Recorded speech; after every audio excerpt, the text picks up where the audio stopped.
Hello, my name is Brian Miranda, and today I'll be doing my video presentation over the story of Jesus walking on water and Peter not believing in him, going into the water and falling in. Just to give some background of the story, they had just got done doing the feeding of the 5,000 miracle, or Jesus did, and they were traveling by boat late at night. It was raining, it is said.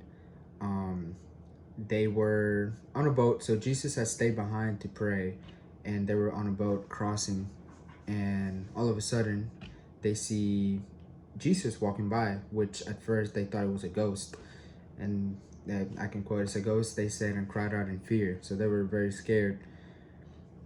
After that, Jesus confirms that it's him, and to take courage and to not be afraid. In that instance, Peter says, "Can I come out to you in the water and walk with you?" And Jesus says, "Sure." Peter tries to walk in, and he falls into the water, and because he didn't have enough faith according to Jesus. Nonetheless, Peter says, "Lord, save me," and immediately Jesus did. And this is one of my favorite parables or stories in the whole Gospels, because it really focuses and illustrates how no matter what kind of believers we are, what kind of faith we have, we can start with a mustard seed of faith, but that is enough for Jesus to work with in our lives and for us to give to him as a sacrifice. A little bit of background on Peter. He was one of the first disciples that Jesus came up to. He was just a plain fisherman. He's said to be said of Jewish descent, but he's just a plain fisherman. And back in the day, or back in those days, fishermen were said to be, just tough men that did their living, of course, by fishing, and that was a tough job to hold back then. They were said to be vulgar and all that stuff, but Jesus did not care, and that's something that gives light into also who Jesus wants in the kingdom of God, and that's literally everyone.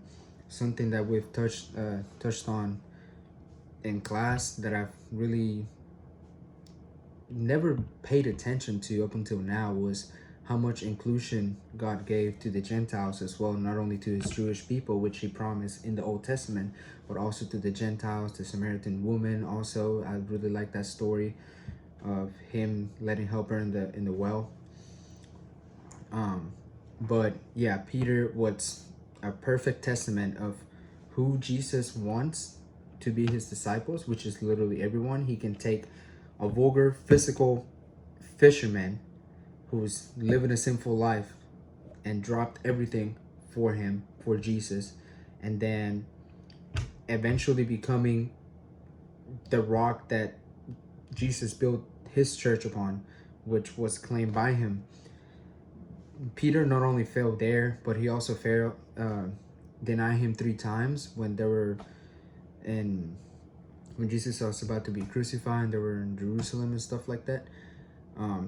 But again, time and time again, Jesus proves that no matter how many times you fail me, no matter what you do, my love for humanity will always overtake all of that. And that's why I really, really like this passage in specific,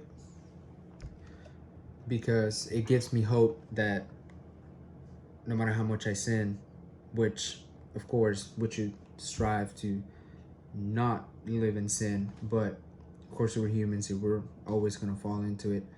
But no matter what, Jesus is always going to be there to love me and accept me into his kingdom of God, to use him as work.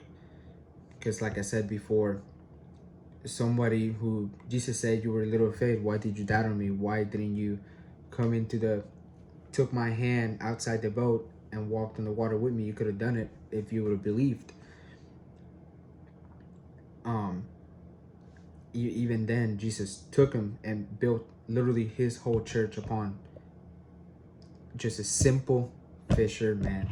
He didn't have to be a prophet. He didn't have to be a tax collector, which, well, I mean, they were hated, but they were higher in society back then. not one of the temple members, just a simple fisherman. And that just proves how anybody, Jesus does not care. Anybody who wants to be a part of his kingdom and is willing to follow him is good to go. It doesn't matter your background, your ethnicity, anything. But yeah, that's gonna be my video presentation about my favorite passage in the whole Bible. It's gonna be Matthew 14, specifically 22 through 34. Thank you.